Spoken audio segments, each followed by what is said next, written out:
क्या आपने कभी सोचा है कि इंसान की ताकत उसे आगे बढ़ाती है या उसकी इच्छाएं उसे पीछे खींच लेती हैं?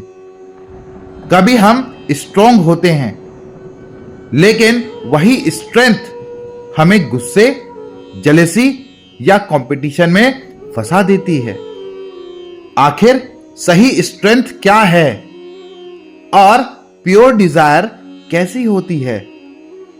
कृष्णा श्लोक 11 से 15 में इसी गहरी बात को समझाते हैं। श्लोक 11 का अर्थ है कि मैं हर व्यक्ति की स्ट्रेंथ हूं, लेकिन वह स्ट्रेंथ जो डिजायर और अटैचमेंट से मुक्त हो और जो इच्छा धर्म के खिलाफ नहीं होती, वही मैं हूं। डिजायर हम सबके अंदर होती है। पैसा, respect, fast growth, success, love. पर प्रॉब्लम तब आती है जब डिजायर हमें कंट्रोल करने लगे। तब गुस्सा बढ़ जाता है, ईगो बढ़ जाती है, कंपैरिजन्स शुरू हो जाते हैं, मन रेस्ट नहीं करता। कृष्णा कहते हैं डिजायर को मत छोड़ो, बस उसे प्योर बना दो। हर डिजायर से पहले बस ये 2 सवाल पूछो। पहला है, मैं ये क्यों चाहता हूं? और दूसरा है, इससे किसी को नुकसान तो नहीं? अगर आंसर क्लीन है तो डिजायर ब्लेस बन जाती है, और अगर आंसर डर्टी है तो डिजायर स्ट्रेस बन जाती है। बस यही अंतर है। श्लोक नंबर 12 का अर्थ है कि सत, रज और तम, ये तीनों गुण मुझसे ही आते हैं, पर मैं इनसे बंधा हुआ नहीं हूं। आपने भी फील किया होगा, कुछ दिन बहुत पीसफुल होते हैं और कुछ दिन बहुत हाइपर, और कुछ दिन बिना रीजन के बहुत डल। ये मूड्स रैंडम नहीं, ये 3 गुण हैं। सत मतलब क्लैरिटी, शांति। रज मतलब एक्टिविटी, स्पीड। और तम मतलब लेजीनेस, कंफ्यूजन। हम मूड के हिसाब से डिसीजन लेते हैं और फिर रिग्रेट करते हैं। बस एक सिंपल रूल कि सत में प्लान बनाओ, रज में थोड़ा रुक जाओ और तम में थोड़ा रेस्ट लो। मूड को ऑब्जर्व करो, रिएक्ट मत करो। श्लोक नंबर 13 का अर्थ है कि इन 3 गुणों की वजह से पूरा संसार भ्रमित है। इसलिए लोग मुझे वास्तविक सत्य को नहीं देख पाते। जब हम स्ट्रेस्ड होते हैं, हर्ट होते हैं, ओवर थिंकिंग करते हैं, किसी की बात पर्सनली ले लेते हैं, तो क्लैरिटी गायब हो जाती है। तब हमारी प्रॉब्लम बड़ी नहीं होती, हमारा मन डिस्टर्ब होता है।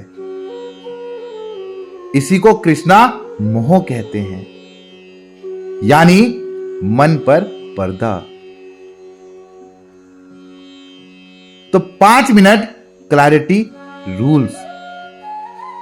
पहला है, 3 बहुत गहरी सांसें लो। दूसरा है, मन को न्यूट्रल करो। और तीसरा है, सिचुएशन को बिना इमोशंस के देखो। बस इतना सा अवेयरनेस कंफ्यूजन को मेल्ट कर देता है। श्लोक नंबर 14 का अर्थ है, मेरी यह माया बहुत स्ट्रांग है, खुद के दम पर इसे जीतना कठिन है, पर जो मुझ पर विश्वास रखते हैं वे इसे पार कर लेते हैं।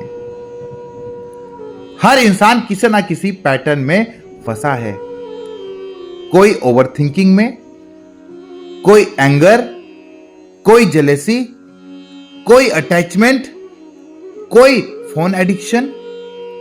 हम सोचते हैं मैं कंट्रोल कर लूंगा, पर नहीं कर पाते।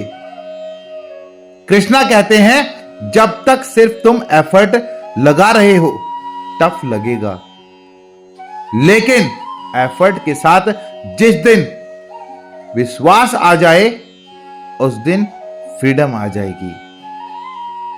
एफर्ट आपकी तरफ से और स्ट्रेंथ कृष्णा की तरफ से, और जब दोनों मिलते हैं ना तब पैटर्न टूट जाता है। श्लोक नंबर 15 का अर्थ है कि कुछ लोगों का विजडम माया छीन लेती है, इसलिए वे ईगो और निगेटिविटी को पकड़कर बैठे रहते हैं। आपने जरूर देखा होगा, कितना भी समझाओ समझते नहीं, हर बात में निगेटिविटी, हर चीज पर ब्लेम, ईगो छोड़ते नहीं, चेंज करने की कोशिश होती नहीं। ये असुर भाव है, मतलब मन का बंद हो जाना। कृष्णा का फर्स्ट स्टेप है ईगो को थोड़ा साइड रखो, सच खुद दिखने लगेगा। जहां ईगो कम वहां विजडम ज्यादा। तो श्लोक 11 से 15 हमें एक अद्भुत बात सिखाते हैं कि शक्ति प्योर होनी चाहिए, डिजायर क्लीन होनी चाहिए, मूड कंट्रोल्ड होना चाहिए, क्लैरिटी जागरूकता से आती है, और ईगो हटे तो सत्य दिखता है। कृष्णा कहीं दूर नहीं, वो हमारे डिसीजंस, हमारी चॉइसेस और हमारी सोच में छिपे हैं। आगे का पार्ट और भी डीप है। मिलते हैं अगले वीडियो में। कमेंट में लिखिएगा जय श्री कृष्णा, हर हर महादेव। और अगर आपको वीडियो अच्छी लगी हो तो चैनल को सब्सक्राइब जरूर करिएगा।